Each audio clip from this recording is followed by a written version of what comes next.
Sorry, go ahead.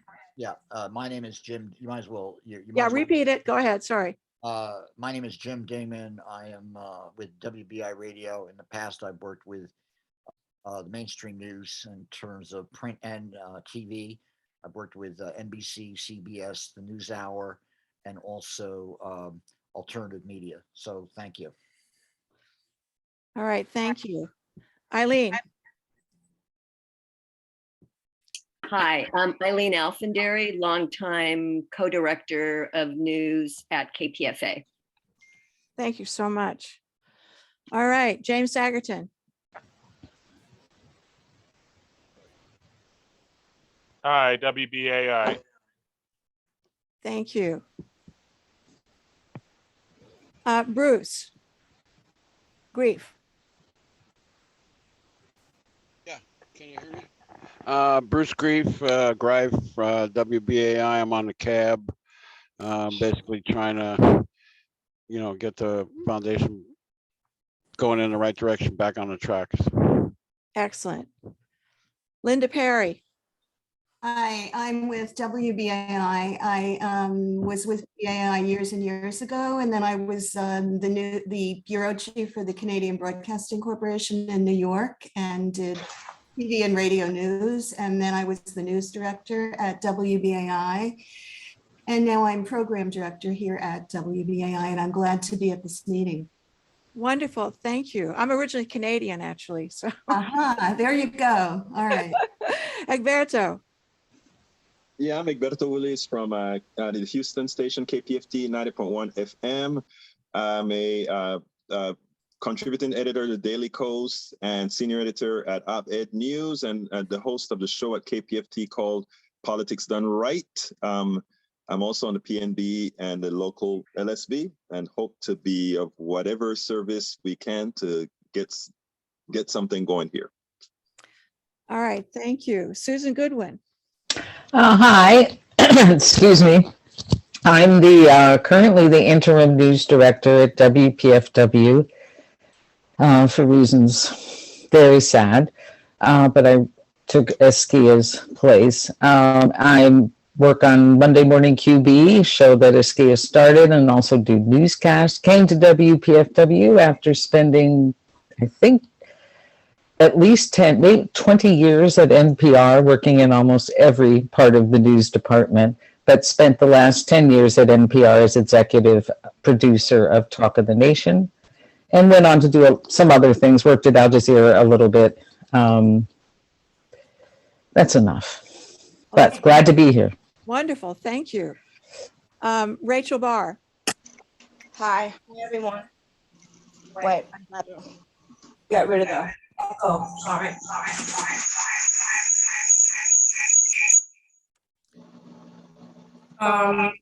So I'm from BAI. Good to see some people I haven't seen in a while.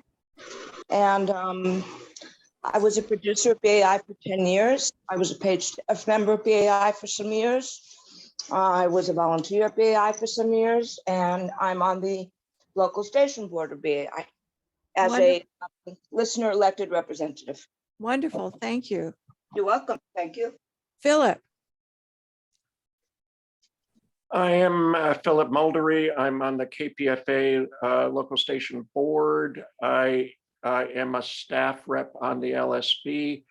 I, for years, was on the paid staff in public affairs, and in the last 6-8 years, I've been unpaid staff doing the Sunday morning talk show on KPFA. Wonderful. Thank you. All right, Scotty Battle. Hello, I'm new to the board. I've been a listener for 20 years since I moved to New Jersey, and I'm still learning a lot with WBAI. Wonderful. So everybody knows you, but Otis, say what you are, what you do. Yeah, let me think. No, my name's Otis McClay. I'm just a longtime participant at Pacifica Foundation, and I'm less of a hard news person. The only real connection I had with the news is the Barfley News, which I did for 4 years during George 41. and it's a news satire. So my expertise is probably mostly in the area of production, that kind of thing. Okay, thank you. All right, Lawrence Reyes. Thank you, Heather. Good afternoon, everyone. From La La Land here. My name is Lawrence Reyes. Came into WBAI in 1969 as a member of the Young Lords Party. I've been a supporter of WBAI and the network. I'm presently at KPFK in California. I am on the local station board and also a PNB director. And thank you for having me. Thank you. Ernest Dunkley. Hi, I'm Ernest Dunkley, and I'm presently at WRFG in Atlanta. And my background, news film cameraman, NBC affiliate in Miami, NBC New York, production manager of money manager actually for Ted Koppel and the NBC Night News unit production manager, and instructor a news gathering for the Nigerian Television Authority in West Africa, and presently here in Atlanta. Wonderful. Thank you, Ernest. So Berthold. Hi, my name is Berthold. I'm the general manager of WBAI. For the past 12 years, I think. Worked in corporate America, managed healthcare organization, managed a couple of hundreds of millions per month. And then decided that I was going to, join WBAI for some reason. And that's basically it. We've been struggling, streamlining the station after Hurricane Sandy and, a sharp decline in support. That was, matched with high rents at the tower and high rent in general that we're paying, and that were increasing by 10-20% every year. So that's my experience. Well, thank you, Berthold. So Ursula Ruttenberg. Hi, everybody. I'm Ursula. I'm originally from the WBAI community and worked for a while as the outreach coordinator at WBAI. And now I am the affiliate network manager for Pacifica. I work for Pacifica National now. And as of 10 years, I've been doing that out of Ames, Iowa, holding down the Midwest. Right. Excuse me, Heather, there's two Yes. guys in the waiting room. Oh, I don't see them, really. Yeah, Carlos Madrigal and Emiliano Emiliano Miranda. Miranda. Thank you. I see one. And Heather, I'm also here. Ziri Rido. I'm coming to you, Ziri. Hold on a moment. WBAI News. I don't know who Hi. that person is. Can you hear me? Yes. I'm Paul DiRienzo. I'm the news Okay. director. I'm the news director at WBAI. It says that because I'm often on different news, political events where they want to know what newspaper or news agency I'm representing. So I say WBAI News on there. I've been doing WBAI News since, really it started with Trump Watch in 2017 and morphed into the news. And now we're doing the Sunday through Friday news report at 6 p.m. Up till today. And before that, I was also at WBAI from the early 90s as a reporter, working closely with Amy Goodman long before Democracy Now! And other people we all well know at WBAI. And in between, I was a New York City public school teacher in the South Bronx, PS 48, Hunts Point. And I also was editor-in-chief of High Times Magazine, founder of its competitor, Heads Magazine. And I've was a freelance reporter where I've traveled really to four corners of the world and written for in these times, Penthouse magazine on the Foreign Intelligence Surveillance Court, where I broke that story. A lot of people didn't know there's a secret court, America's secret court. You can look that up. And I have a deep interest in news since my days at the University of Wisconsin in Madison back in the 70s. Excellent, excellent. Ziri. Hi, everybody. I'm Ziri Rideau. I'm at KPFK on the local station board, and I'm in the process of developing a news program, hopefully, which was planned as local, domestic, and international news. Hopefully, we can do something together across the board of all Pacifica stations. My background is I have a master's degree in international journalism and one in politics. And so I worked for about 30 years as a journalist, a lot of it in the newsrooms and also doing magazine pieces, mostly for German television, BBC, Channel 4 in England, NHK, Japan. I was 5 years a war correspondent traveling all the so-called theaters, and mostly in the 90s. And while I worked a lot for also mainstream stations, I also managed actually a radio station in Germany and also a local television station there for a few years. I have a great interest in Pacifica. I have not been in any mainstream media for a long time and only doing smaller outlets and online blogs and stuff like this because I'm so disgusted with the mainstream media and I feel we can do a great news program together. Thank you. Thank you so much. Michael Novick. Hi, I'm Michael Novick. I'm the chair of the local station board at KPFK. I edit and publish a newspaper and community calendar, print and online, called Changelinks, and a number of us here are trying to support Ziri in this latest effort to revive a locally produced newscast here in LA. Once upon a time worked on a Saturday volunteer newscast on KPFA when I lived up in the Bay Area. That's many decades ago. Well, thank you so much, Michael. Okay, Miguel Paredes.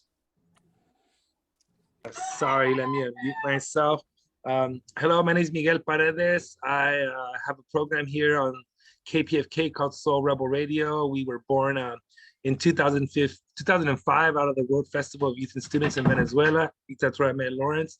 And we've been on as a youth program for about 15 years, and for the last year and change, we've been on a weekly basis, Fridays at 7 on KPFK.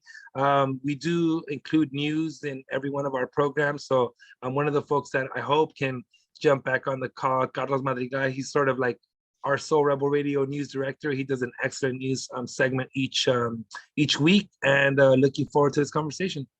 Wonderful, thank you. Grace Aaron. Hi there, just eating.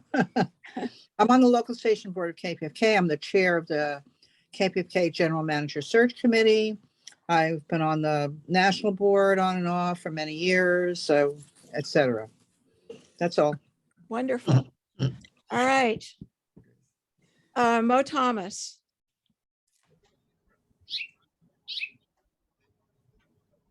I guess Mo can't hear us. No, I can hear you. Go ahead. So could you give us a little background? Okay, so I'm presently the interim general manager at KPFK. I'm the national chief engineer for stations, and news background is 42 years at ABC News, Washington, Master Control, Transmission, and I am presently trying to take care of things in Houston and in LA. A lot of work, I know. Okay. So Kim Kaufman. Hi, Heather. What's going on? I just got on. So we're having a meeting, a programming committee meeting. We're going to talk about trying to have, some ideas about news and so forth. So where are you? Where am I? Introduce, I'm at home. Introduce yourself to the group, please.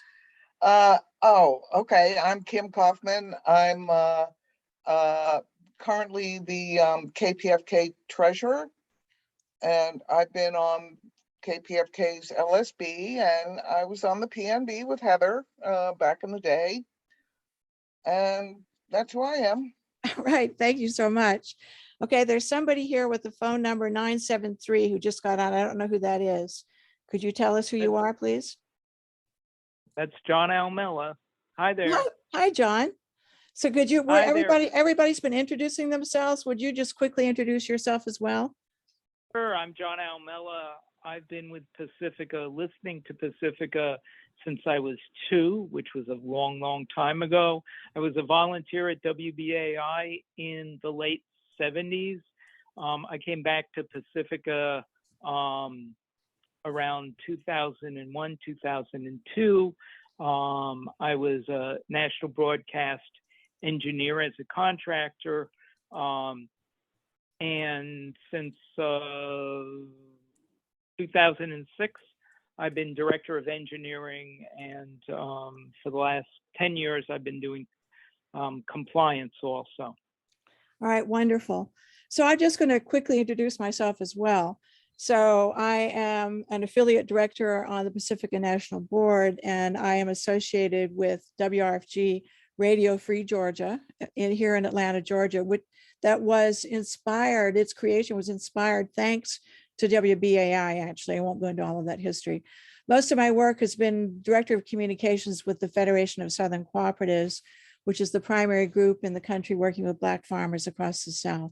So that's enough about me for right now. So, and Otis is the co-host on our meeting today. So Otis, I'm looking for you now. Where are you?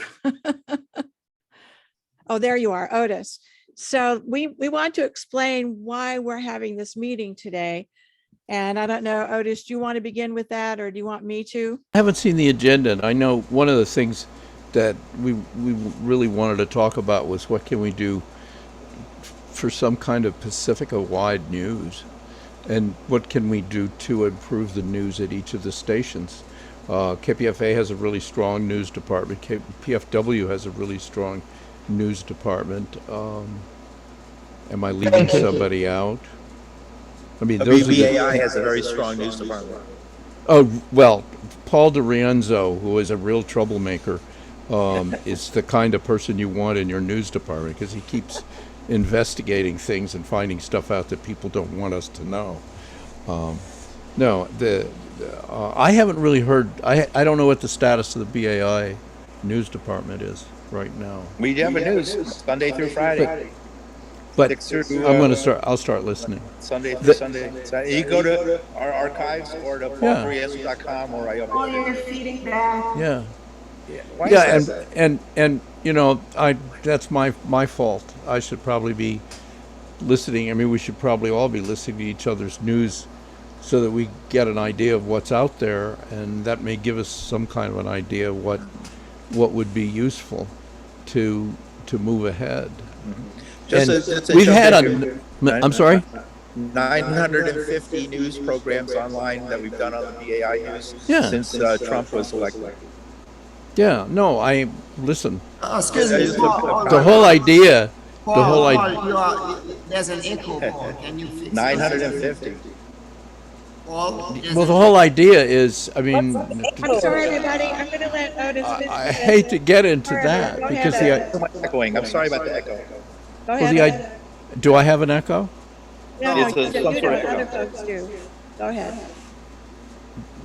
If I have an echo, I need to know it. No, you don't. No, you don't. Okay. I was just going to say, because the whole point is to make it possible for everybody to have news departments. Most recently, I'm associated with KPFT, and we don't really, you tell me, Egberto, we don't have a news department. We really don't have one. We had a very good one at one point. Otis, this is Linda. You have a hiss. You have some sort of noise under your voice. Paul, you should be muted every time you speak. There is an echo. That is because it's 104 degrees outside. Wow. And I have an air conditioner going.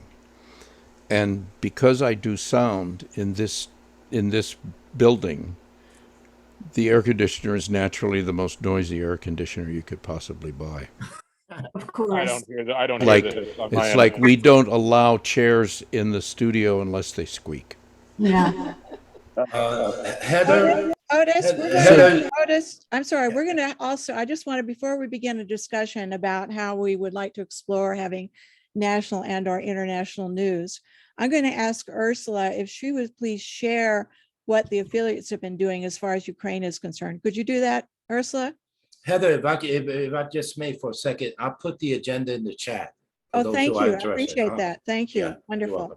Go ahead, Ursula. Well, when the war broke out, I was really interested in finding out a news source that was close to the ground in Ukraine, so we could get information as quickly as possible. And then the New Yorker wrote an article about a radio network in Ukraine, which was essentially a commercial radio network of about 26 different cities in Ukraine. But when the war broke out, they essentially turned themselves into community radio. They just dedicate themselves to community service in between, music. And so there was a little bit of a media flurry of people trying to contact these people because of the New Yorker magazine. And I found out that a producer in our network, Anne Levine, who is a WOMR in Provincetown, Massachusetts, had the patience and the tenacity to actually find these people where they are in hiding up in the mountains in, at a secret location. She managed to find them and connect with them. And because of the way she approached them, they decided to give her exclusive, or Pacifica through her, give Pacifica exclusive partnership. And so they do not give interviews anymore to the BBC or to any of the networks that approach them. They only work with us. And so because of that, we set up a weekly program in partnership with them. And every week they provide an interview to us with somebody in the Ukraine who is very, very knowledgeable and can give really cutting edge information, either through personal accounts of witnessing. We had one interview that talked about somebody who was in Mariupol when the Russians were taking over there. And so it's a wide range of people, anywhere from US advisors who are there working with the military to, refugees themselves, soldiers, journalists, all sorts of people, a wide variety of people who can offer cutting edge information about what's happening. So we've set up a weekly show called Ukraine 242, which is available not only to Pacifica Network, but to anybody who wants to take it. And it's essentially a half-hour weekly program that brings an interview with somebody in Ukraine who can offer some information that is kind of new and and current. They've also started a newscast, which is interesting. I've used it. I'm usually the editor of the show, although I'm kind of trying to build a team to take the workload off of only me. And I did use part of their newscast once. It's an interesting newscast. They give very, very detailed information about how many tanks, how many drones. I mean, they keep very specific and exact statistics on what's happening, casualties, but they also talk about social events and political events in the environment, as well as things on the European front in terms of diplomacy and relations. So it's interesting. It's very much from a Ukrainian point of view. I edit it down for our audience because obviously they're in a war, so they're being extremely aggressive and, to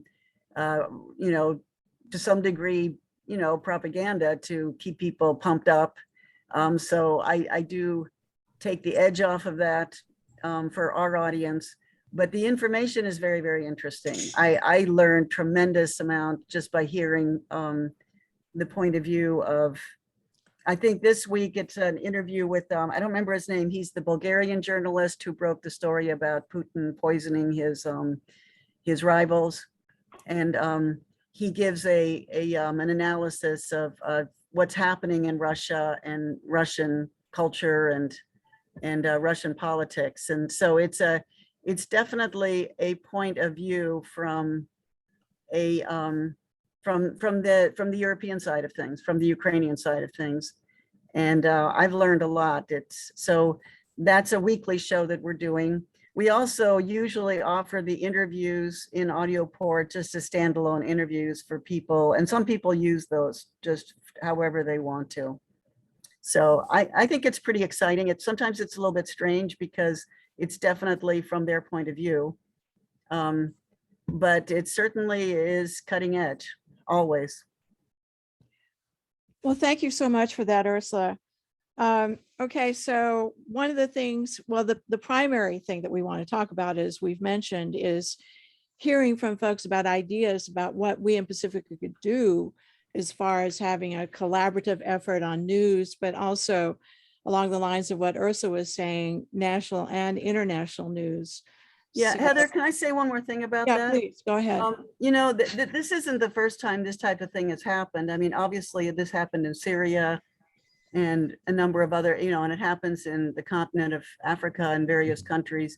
And we've always tried to find media partners in these countries to give us on the ground information. This is the first time we've been able to do that we've actually found a media partner so that, you know, they can really do the legwork of getting us the interviews that are relevant. And I think in a way it's a template that we're developing for how to find a media partner in a country at war. And, you know, the hope is that some other countries can offer us that as well. Wonderful, thank you. So I see that Ziri has her hand up, and before we go to Ziri, though, I think what we Heather, might, I'm may I sorry. say- Yes, hold on a sec, Otis, just before you make a comment. I think what we're going to do, as far as comments are concerned, I am keeping time here, but I think in that there's so much that I know that people want to say. On the Pacifica board, when people are talking, it's usually 90 seconds, right? But I think we're going to have like 2.5 minutes. That's the max for people to talk, if that makes sense to people. So go ahead, Otis. See, what Ursula just said to me illustrates one of the major problems that we're facing. Here she has organized this incredible reporting process from the Ukraine. I'd never heard of it. And has anybody else here heard of it? Yes, me. You have heard of it. Yeah. That's one out of all of us, apparently. And what I'm Otis, saying is one of the... That's true. I've- BAI knows about this. We've I've heard heard about of it. And Okay, anyone, but here, I haven't wait, let me... heard it. Yeah, That's the problem. Wait, okay, but let me everybody. hold on, James. Just let me finish what I'm saying. Go ahead. There have been numerous attempts in Pacifica to have national news and national Pacifica and so forth. And really none of them have worked very well. And I think this is illustrating one of the problems we have. We don't have a structure that allows us to communicate what's going on, because I can't imagine why any of the stations wouldn't be taking that half hour a week. I mean, I think this is a problem that has to be looked at and resolved, is the communications among us. I don't question the competence of anybody here. I mean, people here are doing excellent work.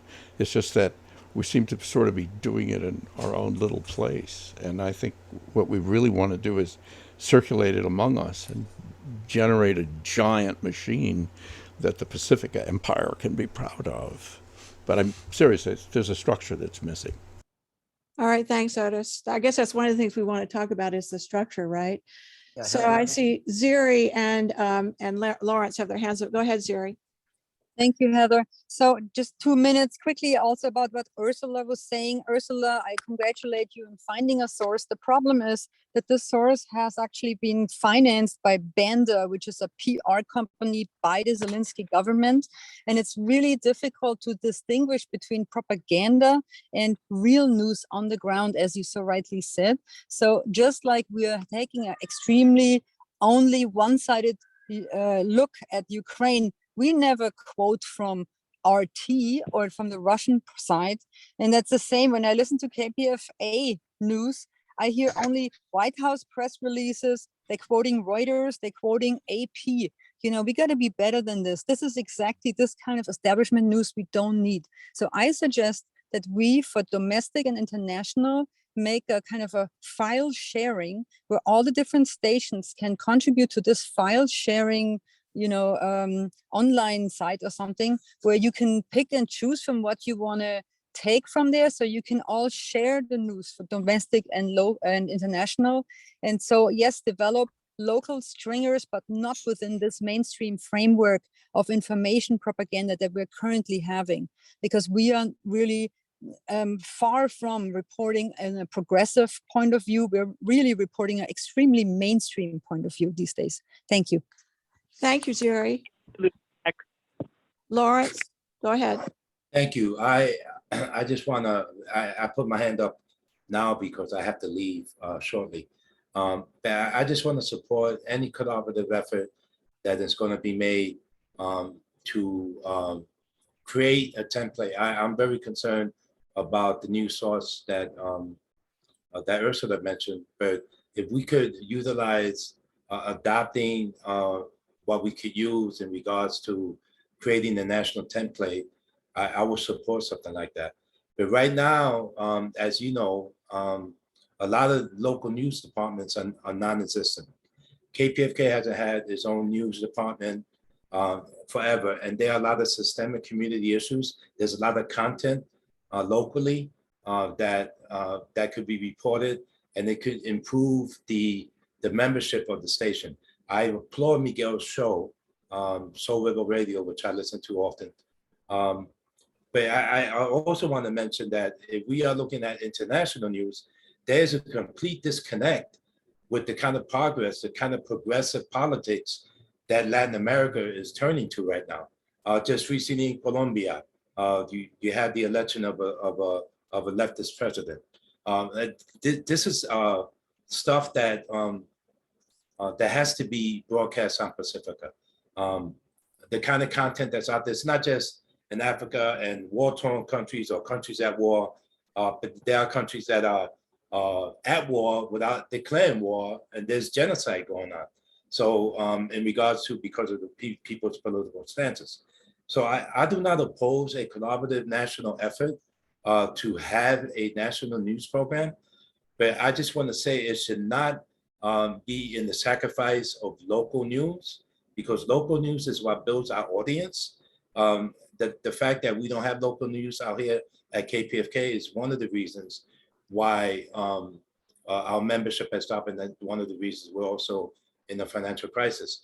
And then my other concern, before I bug out, my other concern is in regards to costs and marketing, all of that stuff, because one of the reasons that, and Aldous points this out accurately, one of the reasons that we don't communicate with each other, we're in our silos, right? So I think there has to be a marketing plan and an impact plan for the communities that are represented locally, and for the global community that is completely not in the news, and that's not Pacifica.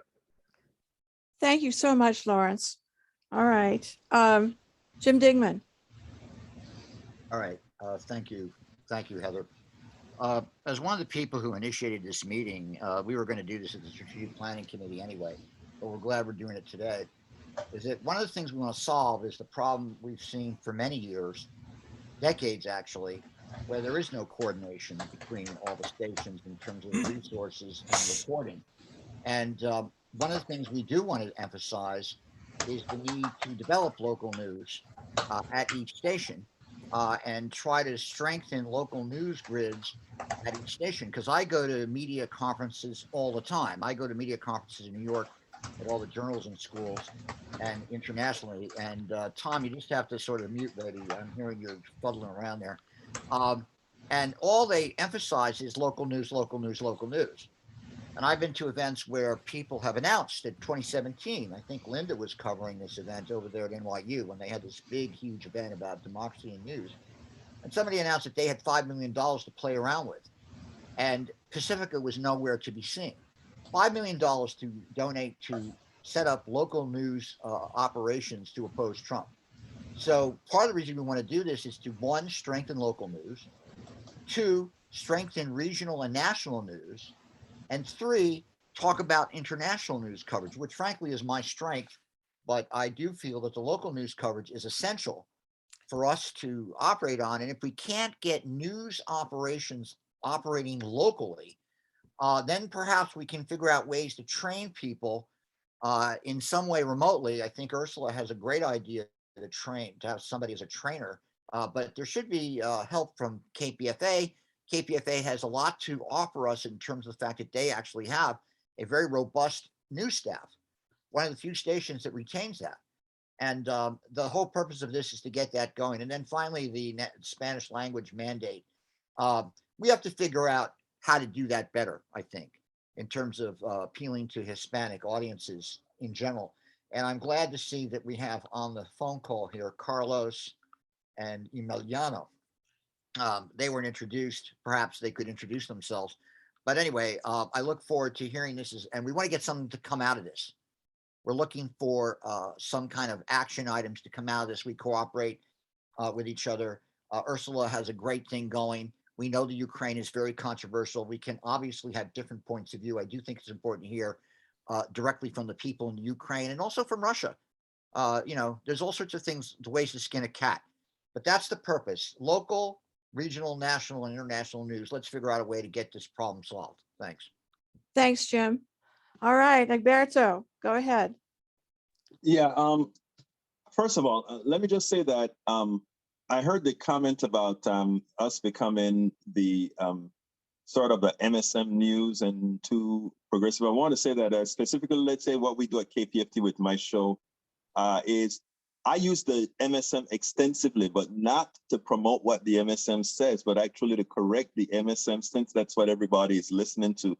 So I think being a station that we don't have the money to go and do a whole lot of reporting, it's quite easy to use the reporting by the MSM to actually put some truth onto it, which is what we do. When it comes to, let's say, Francia Marquez, who won in Colombia, first Black woman to become well, actually, it's really the second one, because Costa Rica had a Black vice president for a while before Colombia did.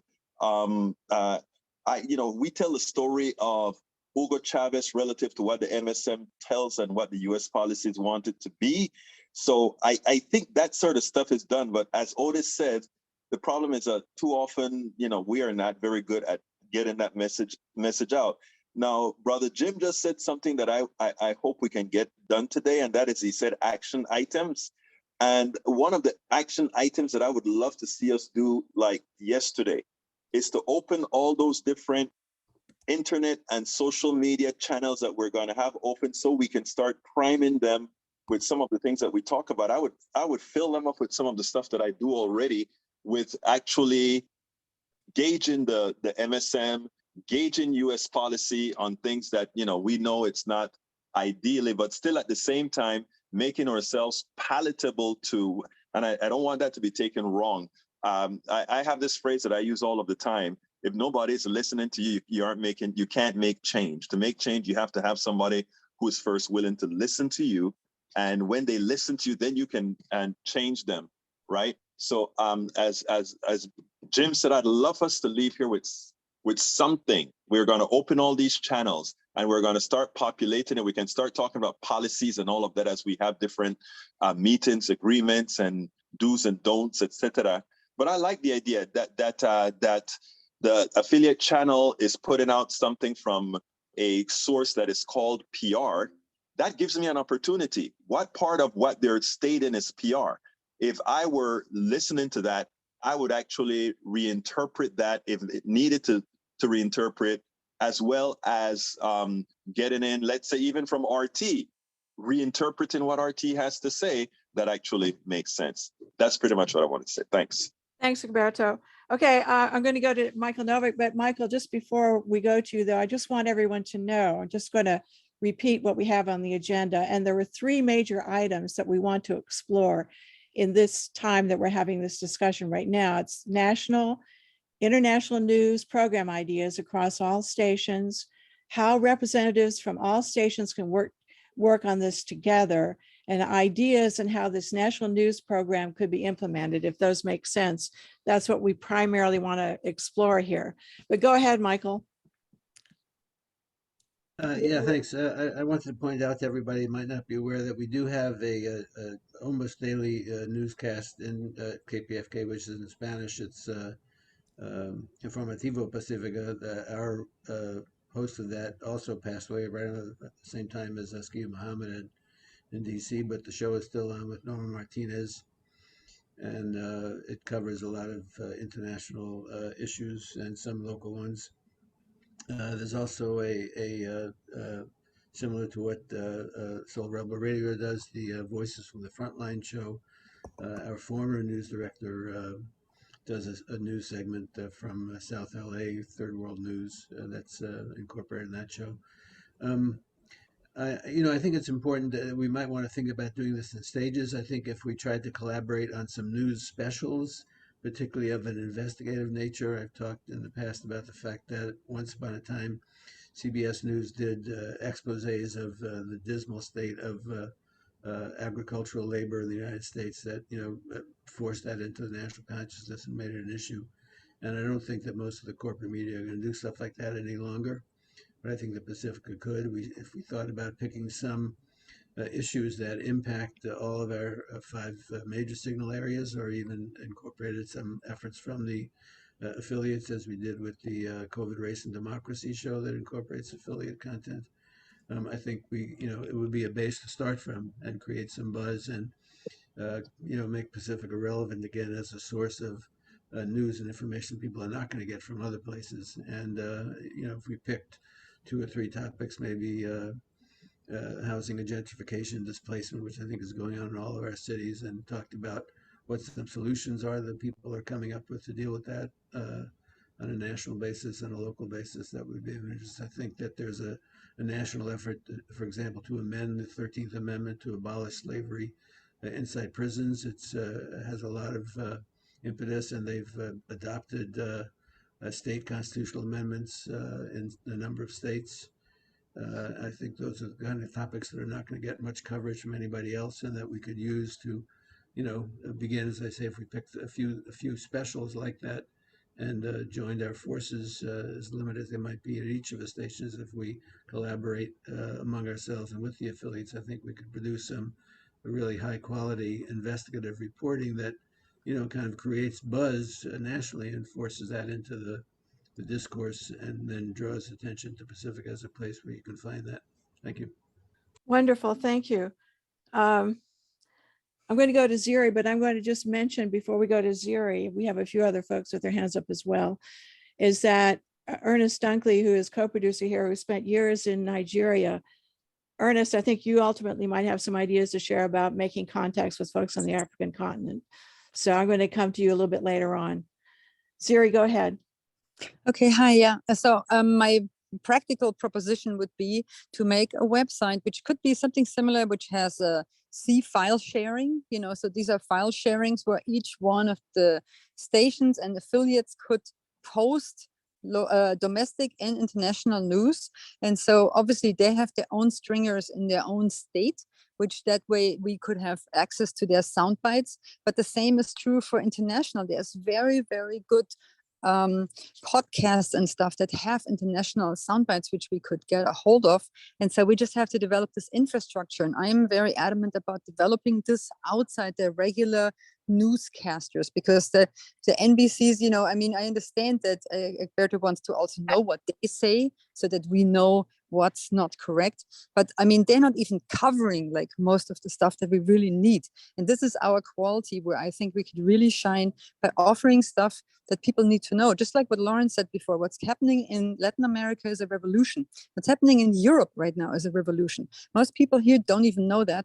American or mainstream media does not report about this, that Macron in France is down, that what's going on in England right now. These are things where we have really a lot to say, and we just got to be brave and say it. Thank you. All right, thank you for that. Okay, Susan Goodwin. Susan? Got it there. Yeah, this is all very exciting. And someone mentioned as he left, he was talking about the value of local news, which of Susan, course, lower your volume, lower Oh. your volume, Susan. okay, Two.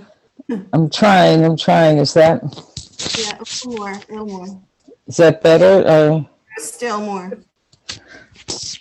Oh, wait, is that better? No, not yet.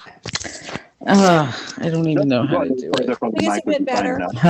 Hold on, let me see if I can. You know what you do? Just back off. Just back away. Back Yeah, off. just back away from the. Back off. Sue and I work together all the time. Well, So, the sound is going into my headphones, right? yeah. Is that any better? I think it's better. Go ahead. Go ahead, Susan. Set the audio to automatically adjusting. Go to your audio and just set it to automatic adjust. Otis, I'm not sure where to do Just go that ahead, because please. do I do it on my, I'm talking into my headphones or In do I that do lower that? left corner, in that lower left corner where the mute thing is, there's a little up caret. Are you talking? And Yeah, it'll take you I to see that. that. That will open a menu. Mm-hmm. And at the bottom of that menu is audio. What does it say? Audio adjustments. It's on automatic. It is. Well, I don't know then, because that's probably the best we can do. Go ahead, Susan. Okay, I'll just try to be really quick. Is this bearable? Yeah. Yes. Okay, I just don't want to lose the value. What I feel we're missing right now in our fundraising strategy is the Pacifica brand. A lot of people I've talked to in Washington, they're, where do you work? Oh, I work at Pacifica. I work for Pacifica. What's that? WPFW. Oh yeah, WPFW. And I'm guessing some of you have had that experience. And to me, news, this is the most powerful way we can build the Pacifica brand. And I think people, when they give to our stations, they're giving there's a potential to give as much to the brand, as the national brand, as there is the local brand. Okay, well, thanks for that. That's interesting, actually. So, all right, Eileen. Thanks. Everybody can hear me okay, I hope. I just wanted to talk a little bit about what it actually, in our experience, takes to do news, because I think, as we all know, it's one of the most expensive things we can do. And that's why we no longer have free speech radio news or a Pacifica National News, is because Pacifica ran out of money and quit being able to fund those projects, unfortunately. And I also really miss not hearing, because we used to collaborate a lot with KPFK, wonderful reporters there, Ernesto Arce and Don Rush, who were laid off. So I would love it if we could, rebuild that, but it's really expensive. At KPFA, we air 9 newscasts a day, beginning at 5:55 at 5 minutes, ending at 6 o'clock for an hour. And, several in Morning Drive, at 10 o'clock on Letters and Politics, headlines at noon and 4. And to produce, and then there's the 6:45 newscast that we send to KPFK. And I think a lot of the rest of you are on that distribution list. But to do that, we have got a full-time morning news person who also serves as the assignment editor, a full-time evening news producer, a 24-hour-a-week afternoon editor, a 32-hour-a-week paid reporter, and a 15-hour-a-week engineer. We also have news volunteers that we put through a training program. And that number bounces around. Right now, we've got about 10 news volunteers that are working, 10, 11 news volunteers that are working anywhere from 1 to a couple of days a week. But it's expensive. It's really expensive to do. And we also have some money for international stringers. Incidentally, we did have a couple of stories out of Colombia with that really historic election.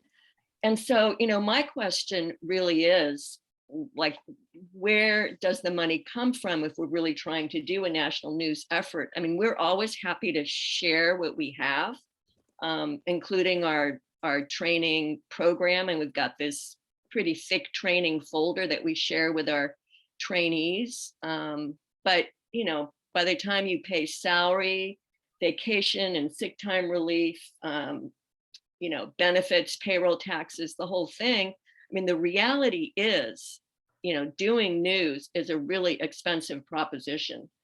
I would be happy to share, the last time I was involved in a conversation, we were asked by, I don't even remember who the ED was back in 2018, to come up with what a staffing schedule would look like to try to rebuild a national newscast above and apart from what we do at KPFA. Eileen, your time is up. So thank you. Everybody speaking for 2.5 minutes. But thanks. It would be great if you did share that. And if you have something else to say, please get on again. Okay. Yeah, no, I think that's it. Okay. Thank you. Berthold.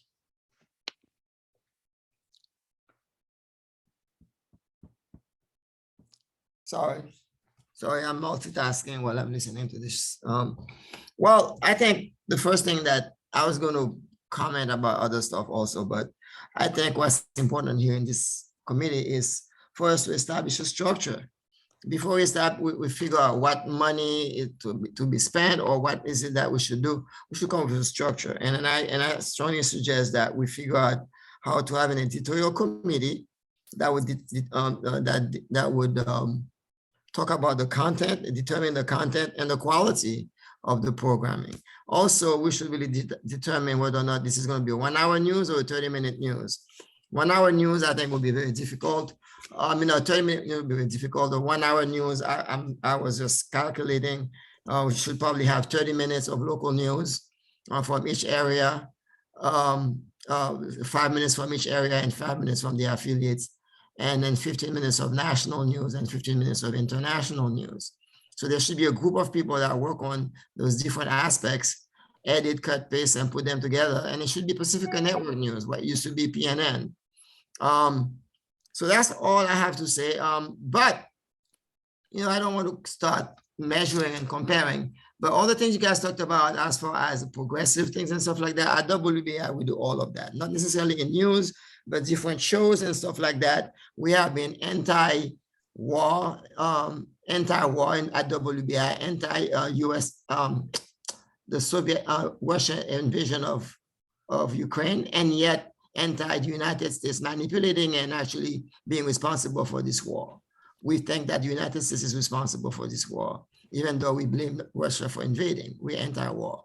We also covered everything about Latin America. From Honduras, we have people who actually were in exile when the US organized the coup, Colombia, Venezuela, Brazil, a lot of Brazil.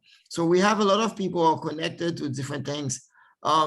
As you said, how do we put all that together? Maybe those people shouldn't actually do the news, but they should provide information to whatever group of people we're going to have that's going to put all this together. Send them sound, send them information.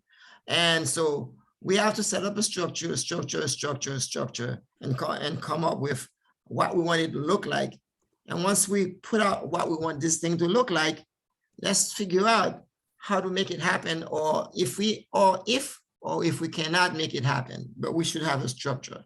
And I suggest that it should be a 1-hour news, 30 minutes of local news from all 5 stations and also from the affiliates. Figure out how that works. And then 15 minutes of national news and 15 minutes of international news. And there should be a group of people who know what they're doing, especially not me, an editorial trying to put this together and then the quality of it. I'm done. Thank you so much, Berthold. Okay, so Linda Perry. Hi there. So first of all, what was said about branding is very important, extremely important. I would like to have something called bulletins, like I would like hourly bulletins. So, this is Pacifica Radio with a news bulletin, boom, boom, boom, 2 minutes for every hour. I would like that. I don't have resources. We don't have what KPFA has. We don't really have a news department at all. We have me and we have Paul. And basically Paul is on there, just doing the news for a half an hour. So we don't have that. We lost our news department. We don't have reporters. We have no money for salaries. So I don't want anyone to be under a false illusion that WBAI has a news department. We do not. We want one, but we don't have one. We have many programmers who are aware of what's going on in the news and can provide analysis and guests and interesting programming, but we do not have a news department. I would like to have what you have there at KPFA, which is 9 hourly news reports, but we can't do that. We do, however, get some, we take that news report that you give us, the one for 4, and use that earlier on and cut it down so it fits the in-between 5-minute gap that we have. And we also have PFW is sharing their hourly news reports with us, which is a compilation of, sort of like what's going on in the world, in the United States, sometimes internationally, like what happened with Brexit, et cetera.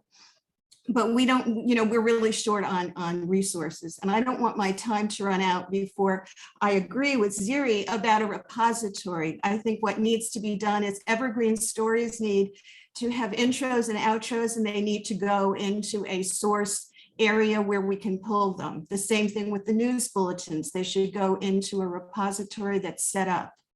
I also remember I was on that committee with you, Eileen, where we came up with this idea for a network newscast. The cost was prohibitive. We could not afford it. But the idea, and I'll close with this, the idea is that each station, each of the 5 stations do a different day. I would do a half hour. Each does a different day of the week with a national, this wasn't in that proposal, but I think it's a good idea to have a national broadcaster that's finishing up, a national broadcaster to give the a headline news at the top, and then each station takes the half hour and does the newscast. And Yes, Linda, your time is up. And the affiliates, just to finish, the affiliates can be incorporated into that. So that was a previous proposal that was submitted years ago and nothing came of it. Oh, well, thanks for sharing that. So, all right. Rachel Barr. Thank you. I just want to say something really quickly. I think that Linda just said that she talked about the 5 minutes of news, like when one program is getting ready to go off before the next one comes up. I, for one, like that a lot because there's a lot of news that I don't hear at the 6 o'clock evening news on BI. And so I really appreciate those casts, whichever station they're coming from. I don't remember at this moment, but the thing that I'm very concerned about is I think that that a wonderful and free resource rather, would be the listeners. Because I, for one, get a lot of news from the ground, directly from the people who are making it, if you will. And I think that if we put out a call in all the stations to the listeners, that, if they were at a demonstration or whatever, to do a report, you don't have to like go to journalism school to be a reporter. You just have to know like what you need to find out, and then give that as a feed to the station, and they will air it. I also think that in terms of the issues that have gone on lately in South and Central America, that I think that it would be a really good idea if the producers who produce those particular shows, no matter what station it is, whatever news they were giving, we could get someone who speaks Spanish to put those, as Linda used the word bullets, I think that was the word she used, either bullets or bulletins, I don't remember which word it was, to get that story in a bullet form, and then people who speak Spanish could get on and do a file and send it to whoever is actually doing the news, so that people can get other, perhaps more real news that they, stuff that they wouldn't get from mainstream, reported on all the stations. Because For example, there's major things going on in Cuba. I used to live there. I'm not Cuban. And it got no play. It got no play. And it really broke my heart. So I don't know if those suggestions were clear, but because I'm trying to keep the 2 minutes, but if you want some more information about what I'm trying to express, let me know and I will email you back. And I'm going to put my email address in the chat. Thank you. Thank you, Rachel. All right, Jim Dingman. Did Miguel speak yet? Miguel, did he speak yet? Miguel, I can't remember. Did you speak? No, I haven't yet. Let Miguel go ahead of me. Yeah, go ahead, Miguel. Thank you. All right. So, first of all, thank you. I'm grateful to be invited to this conversation. I'll just kind of share a little bit. So Rebel Radio used to be a monthly program that was youth oriented. I'm 45, so I'm grandfathered in. And we became a weekly sort of more community oriented program. And I appreciate the love. We have Carlos Madrigal and Emiliano Miranda joining us on this call as well. And Carlos sort of, he serves as our news director. And, I'll say that what we do is sort of like news for the masses. It's not based on a viewpoint or like a super like leftist, perspective, which I sort of share with it. I'm sure most of you here, but I think there's a, at least for our program, like a benefit to like not being completely partisan, because we are trying to appeal to like sort of the non-chorus, if you will. I think that the conversation we're talking about really comes down to resources versus like capacity. I think it's fair to admit that we have like a national sort of crisis. We have a national, Pacifica national crisis. We have our own local sort of crisis that we're going through as well. I really like the idea by the gentleman regarding the 1 hour program with maybe a 30-minute local angle. May I suggest that we sort of create like a Dropbox site or somewhere where folks can sort of share all of their news segments or programs from throughout, the programs on the air, and maybe like national might be able to hire like editors or producers to be able to produce this 1 hour program. So it's not sort of an additional task, but sort of accumulating all the resources that we have available. The one idea that I wanted to share that's sort of outside of the box here is that I really think it behooves us to kind of do like some type of like telethon or some type of fund drive that like brings us into the 21st century. We're living in 2022, and there's all kinds of resources and opportunities and platforms for us to be able to kind of get the word out about, sort of this this need that we have for resources, and with social media and so forth. I mean, I don't know how many folks have a very active social media sort of platform on what they're doing, but I really feel that it really comes down to resources, and we need to be able to generate those resources in order to be able to produce the newsworthy program that we're all talking about. But I appreciate the conversation. I'm sure it will continue, but those are my two suggestions. Create like some type of Dropbox or something that we can all contribute towards, and that produces something, and then try to do some type of like national fund drive that's sort of based on the realities of 2022, and not, continue to do these fund drives, at least at KPFK, that are sort of, listener sponsored and hoping folks are going to call in. Like there's so many different ways to generate revenue that I think that we're not looking at those opportunities. Thank you. Thank you, Miguel. Okay, Jim Dingman, go ahead. All right. Again, one of the reasons why we held this was to also think about local programming. So how to strengthen that is an issue. Secondly, the issue of Spanish language programming.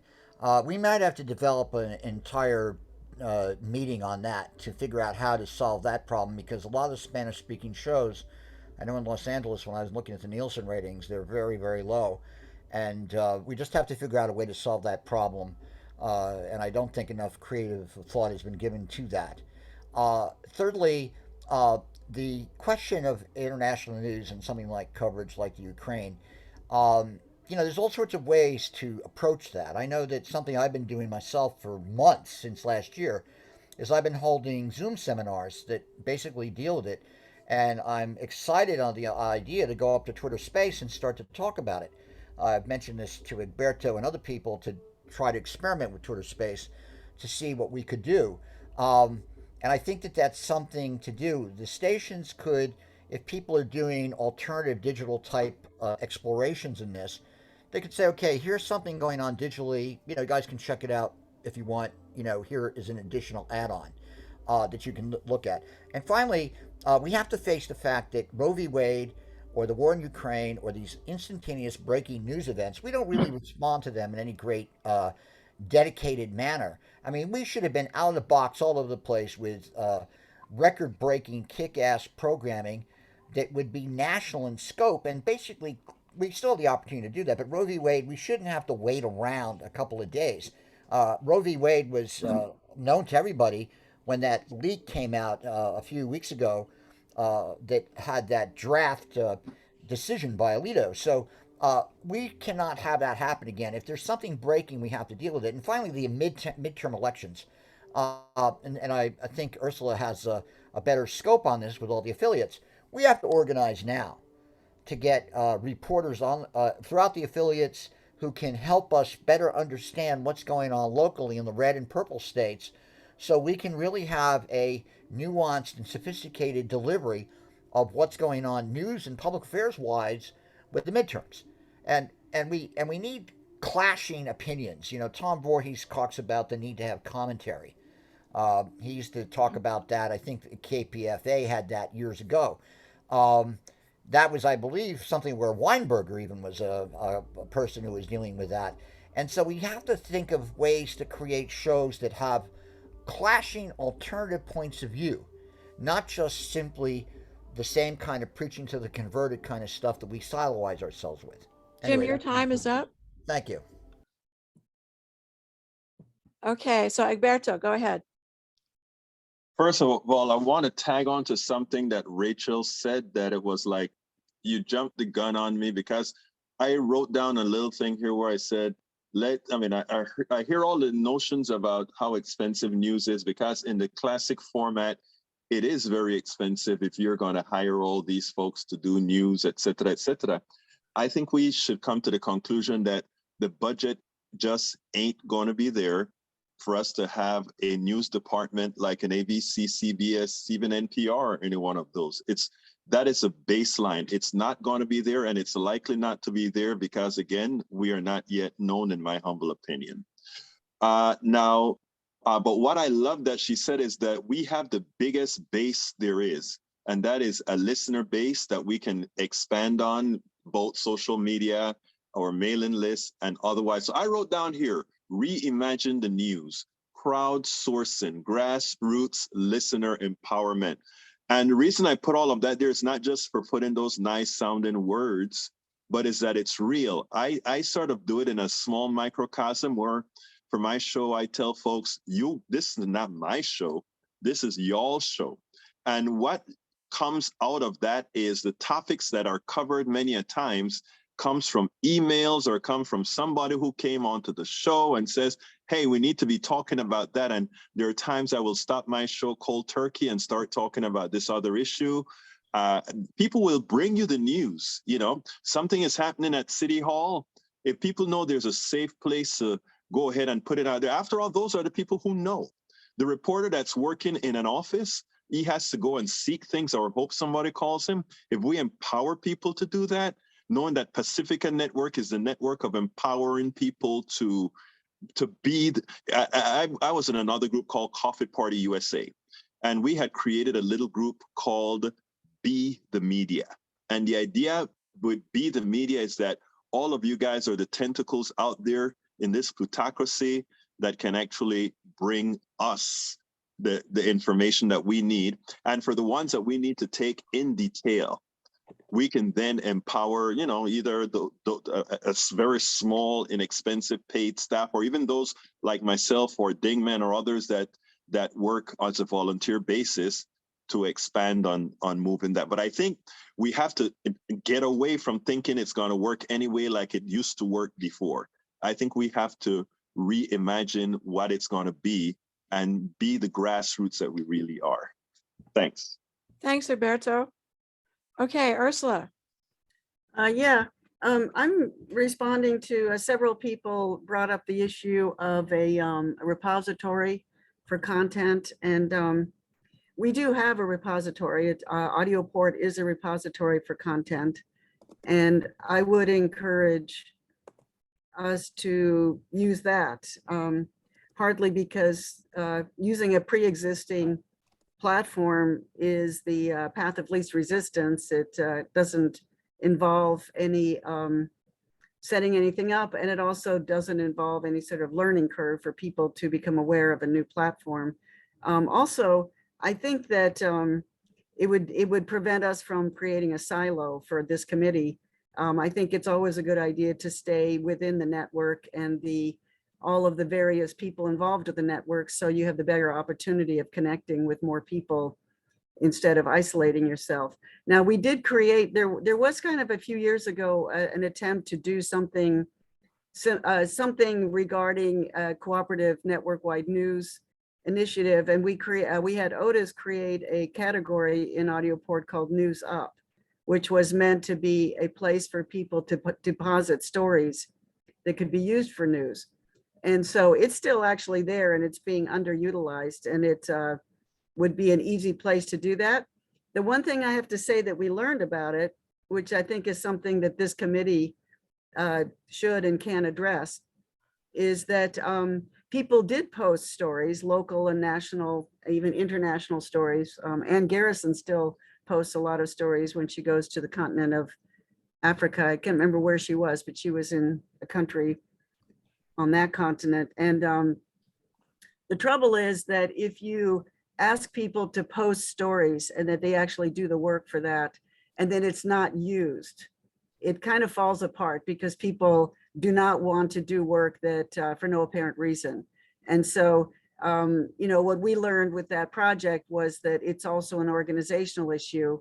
And I think that's a challenge this committee could face. I think the ability to create content is there, the repository is there, but the editorial and the use of the content, you know, traditionally, like Egberto pointed out, isn't expensive, or Eileen, editors are expensive. But anyway, I'm just sharing what happened. But and you know, now if you're interested in having the news available to end users, not just to network members for a broadcast, I would recommend using Pacifica.org, because I think it's a branding issue, and we should keep something under the Pacifica brand.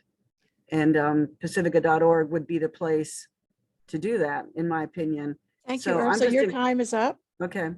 So I'm just encouraging people to use the existing platforms and, you know, putting energy into that. Thanks so much for that. Ziri, I see your hand is up, and I'm just going to quickly ask Ernest Dunkley, who spent a lot of time in Africa, as I said, but also in Haiti and so forth. Ernest, do you have some ideas on how we could contact people on the African continent and in Haiti and other countries that you've been in? I believe there's a possibility. The COVID actually has carried away some of my stronger contacts. However, I will reach a little deeper as far as I can to see what we can come up with. And there are a lot of reporters out there that would love to be part of this. Wonderful. We just have to really set up dialogue with them, because so many of the stories that are breaking today are being broken by people in the street with cell phones. And there are a lot of people that would really like to report. So we really have to think about how we can reach them. Thank you. Thank you so much for that. I just, okay, I'm going to make some other comments later about this, but go ahead, Ziri. Thank you, Heather. So what the gentleman just now was saying, this is very true. There's a lot of people out there, and those are often activist reporters, you know, who are willing to put their sound bites up there for free, because we cannot pay professional stringers, of course. So for example, when I was working in South Africa for Reuters in the 90s, so we had in every state stringers who would do mainstream stuff for, you know, the big networks, and they always had great stories on the side that they really wanted to feed into these sources, but they didn't want them because they didn't fit within the paradigm and the narrative. And so there is definitely a lot of people one can now reach online. It's easier than ever actually to develop a real good stringer net in the States, but also worldwide. And so this is something I would love to do. And then second, for Ursula, I wanted to ask, how can we access what you said, the repository platform? How's the way to get there and have a look at this? I wasn't even aware that this existed. And I do believe that each station should have their own editor for their news, but that we should share domestic and international news, on a basis of if we want them or not. Because to give just one editor the power to edit all the news of Pacifica is again a monopolization that I would object to. Thank you. Ursula, do you want to respond to that? Ziri, why don't you write to me at Ursula@pacifica.org. Okay, great. I do that. Thank you. And I'd be happy to meet you, to. Perfect. Yeah, me have a too. Thank you, conversation. Ursula. Sounds great. So I'm going to ask Otis, and primarily Otis.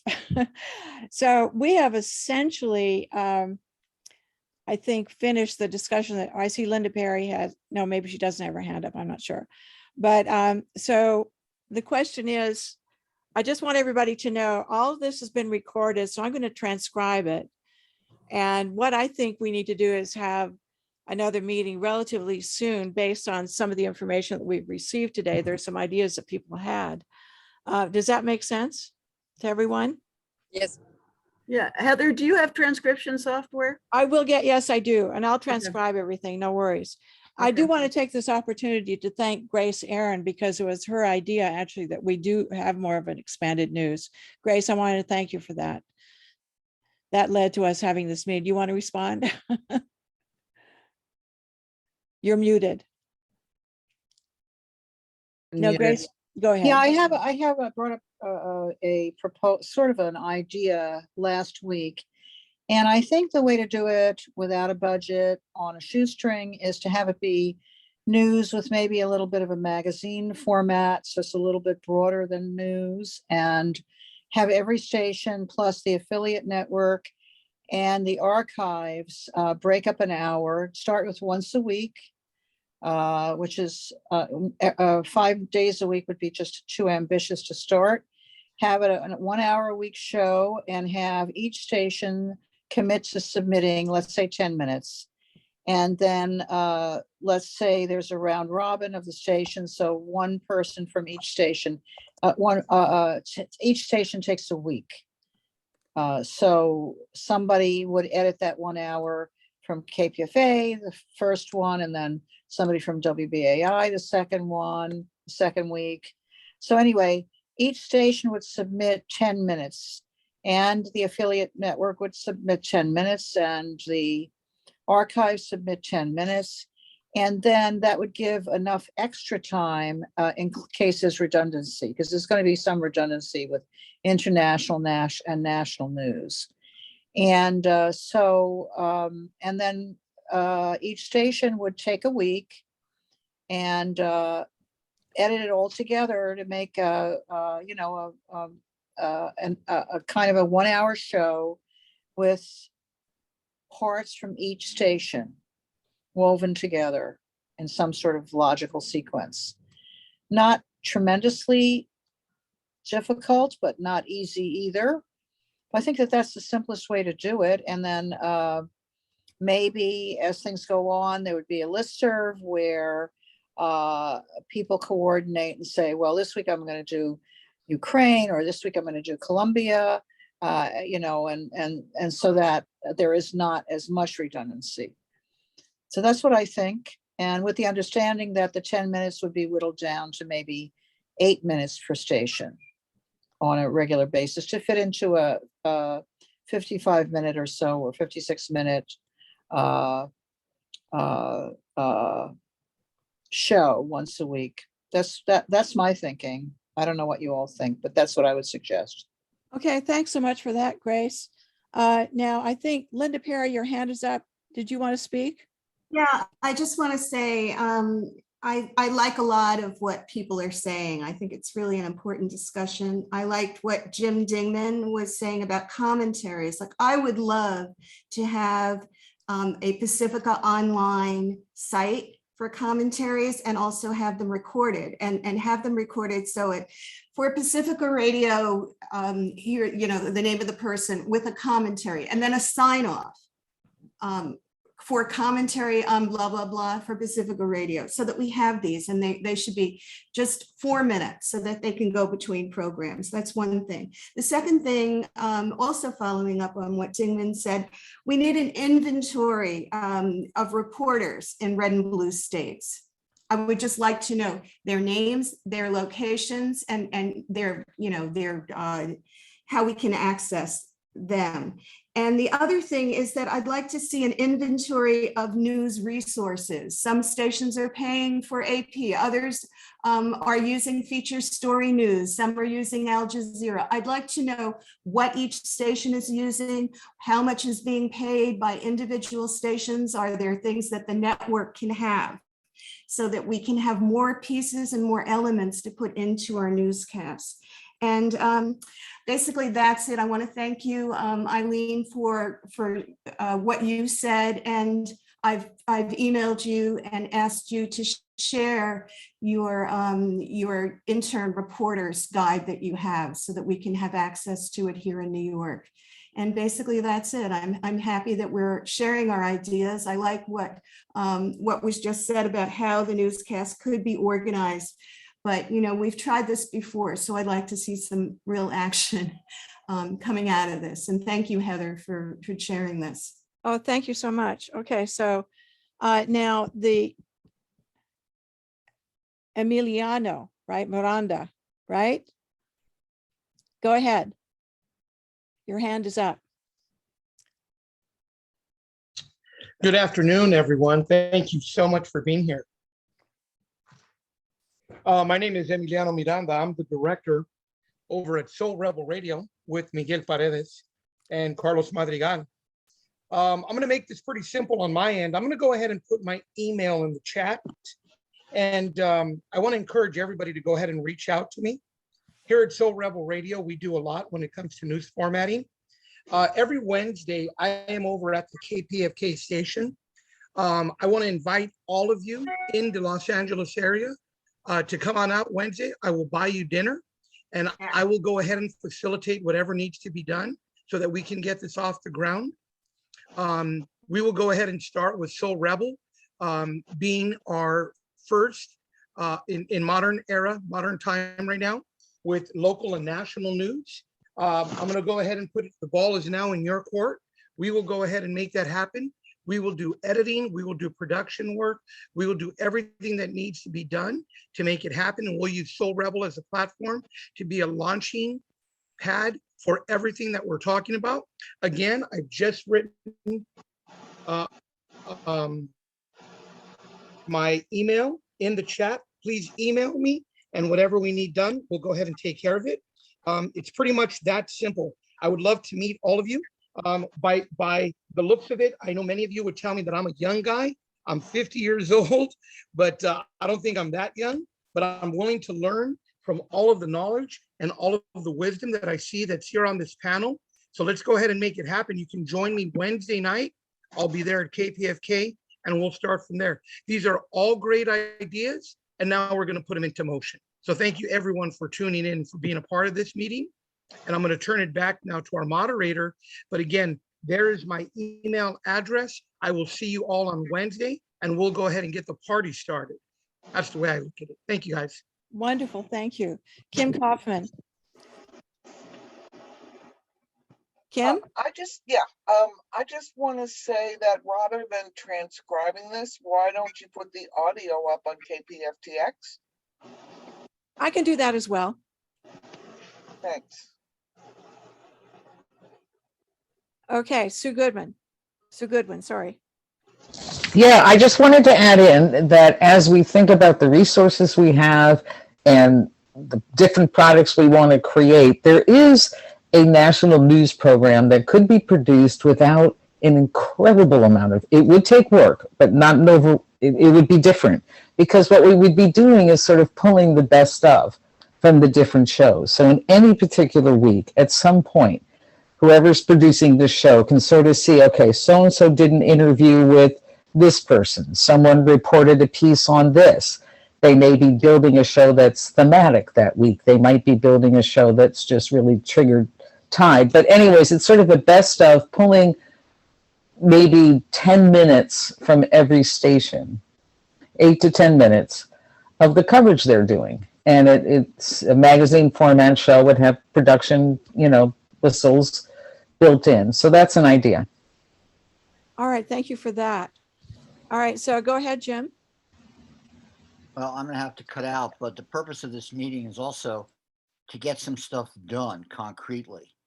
And whether it needs to have a working group formed to work on this, or what can we come out of this with practical action recommendations in order to implement these things. The thing I'm thinking about is, being on the national board, and a number of us are on the national board. Some of us have been on the national board in the past. We're acutely aware of the fiscal instability right now. And one of the things I'm very conscious of is how can we use news and public affairs to take advantage of the fact that we do have a unique product. We have a different alternative set of views, and the public opinion in the United States is such that it's receptive to that. I mean, whether we like it or not, we haven't been able to successfully do that in the past 15 to 20 years, but the public opinion is clearly in our favor to actually communicate with them. So maybe we can't do it today, but my objective would be to get something concretely organized so we can actually see implementation in the stations within the next few weeks. Absolutely. Thanks. Thanks, Jim. So Otis McClay, do you want to make any closing comments here? I think you're muted. I am muted. Okay. I'm going to just reiterate what I said. I think the organization is the most important thing, and somehow we have to set up some way of communication so that we know what each other is doing. We're losing a lot of stuff, and it's really sad. So I think that's the critical element.